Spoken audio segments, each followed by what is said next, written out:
Justin, to his credit, was a never-Trumper from the beginning. All these Lincoln Project guys and most of these never-Trumpers, they were never hardcore mega Tea Party Trump supporters to begin with. This just in, the infamous MAGA clown Patrick Bet-David just got humiliated on live television by none other than Joe Walsh. What started as a political debate quickly turned into a humiliating spectacle for Bet-David as Walsh stood his ground, exposing Trump's flaws with unshakable conviction. What happens when a loyal Trump supporter realizes his hero might just be a danger to the country?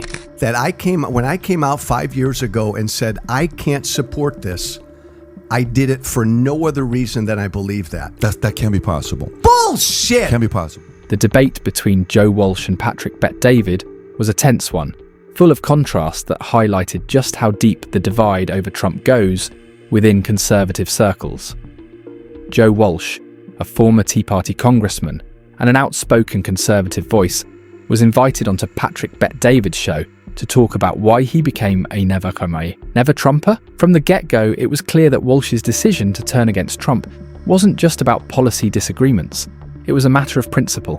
People were my people. He gets elected, I start to pay attention to him, and I realize he's an utterly corrupt, criminal, horrible human being. Joe Walsh explained his journey with Trump, beginning in 2016 when he, like many conservatives, supported Trump as the candidate who would shake up the political establishment. He openly admitted to voting for Trump that year, acknowledging that he understood the frustration of people who felt abandoned by both political parties. Walsh was a self-proclaimed outsider, a Tea Party guy, and he saw Trump as someone who could challenge the status quo. But as he followed Trump's presidency closely, Walsh began to realize that Trump wasn't the leader he had hoped for. In fact, he described Trump as an utterly corrupt criminal and a horrible human being. He didn't care about the country, he only cared about him. The final straw was Helsinki, the summer of 2018, when Donald Trump stood in front of the world and said, I'm with Putin, my own people can go jump. The moment Walsh pointed to as the breaking point was Trump's behavior during the Helsinki summit with Putin in 2018. That's when Walsh realized that Trump wasn't just unfit for office, he was actively putting the country at risk by siding with Putin over his own intelligence agencies. That was the final straw for Walsh, who, up until that point, had been trying to make sense of Trump's presidency. From there, Walsh made the difficult decision to publicly oppose Trump, even though it meant losing his platform as a prominent conservative voice. He explained that once he started speaking out against Trump, he was ostracized by many of his peers, but he had no regrets about doing it. Now enter Patrick Bet-David, the host of the show. From the moment Walsh began explaining his position, it was clear that Patrick was having a hard time understanding why someone like Joe, a staunch conservative, would turn against Trump. Bet-David, who is an outspoken supporter of Trump, couldn't wrap his head around the idea that a fellow conservative could see Trump's actions as a danger to the country. As a staunch Trump supporter, Patrick seemed uncomfortable with Walsh's explanation, and his body language and tone of voice reflected that unease. He kept pushing Walsh to explain his decision further, almost as if he were waiting for a justification that would align more with his own views. My question to you is, Joe's saying he went with what he believed in. Yeah. And there's a level of respect to that. But what should he have done? You could feel the tension in the air as Patrick tried to make sense of Joe's stance. For Bet-David, it seemed impossible that a true conservative could walk away from Trump without some personal or ulterior motive. He even suggested that maybe Walsh was just upset because he didn't get a job offer from Trump's administration. Patrick seemed unable to accept the idea that Walsh's decision was based on a sincere belief that Trump was dangerous for the country. In his mind, there had to be something else driving Walsh's opposition, something personal. This moment highlighted the deep divide that exists within the conservative movement. Patrick Bet-David, representing the MAGA base, could not fathom why Joe Walsh, a man who had once supported Trump, would go so far as to speak out against him. It was as if the idea of rejecting Trump was an unforgivable betrayal. Meanwhile, Joe Walsh's calm, measured responses demonstrated that his decision was driven by a sense of moral responsibility rather than a personal vendetta. By the end of the exchange, it was clear that Patrick just couldn't accept that someone like Joe could make such a drastic shift without some hidden agenda. The tension was palpable as the two men, each firmly entrenched in their own worldview, tried to navigate their differences. For Walsh, the debate wasn't just about politics.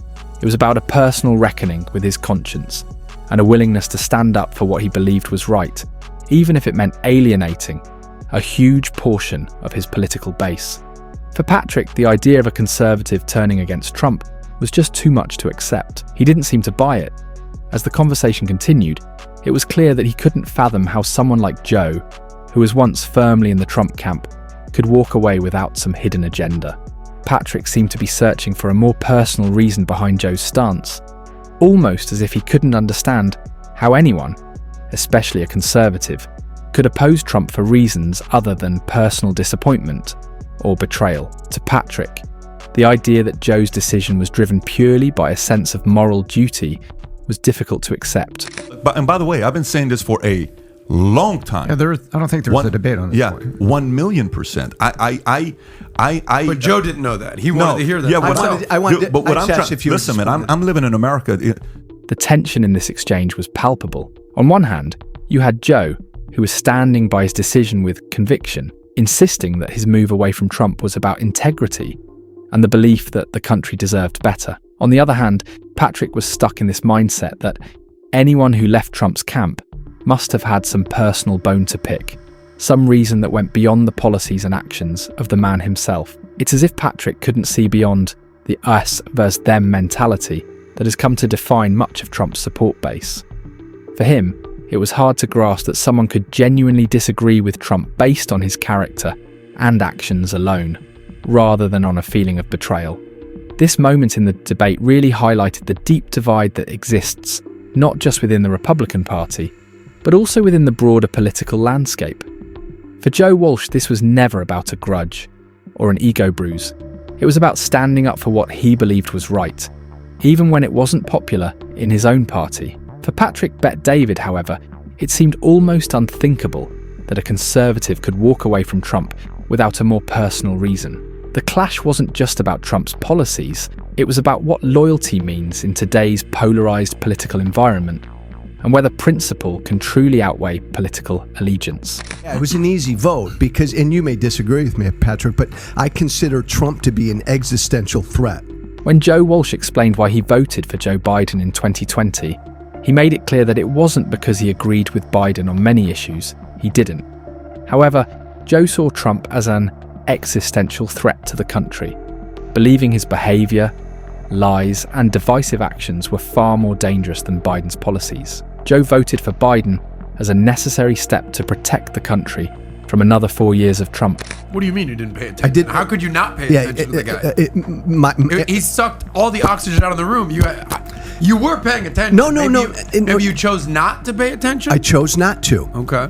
Patrick Bet-David, on the other hand, couldn't understand why Joe would choose Biden, especially when he didn't agree with him on key issues. For Patrick, it was hard to grasp that Joe would pick someone he didn't fully support just to block Trump. Patrick, still loyal to Trump, believed his policies were the best option, despite Trump's flaws. This moment revealed the stark difference between Joe and Patrick's views. Joe wasn't just rejecting Trump's policies, but the danger he saw in Trump's behavior. Patrick couldn't look past the policy side, and to him, voting for Biden was a betrayal of conservative values. It was less about policies and more about what they each saw as the greater threat to the country.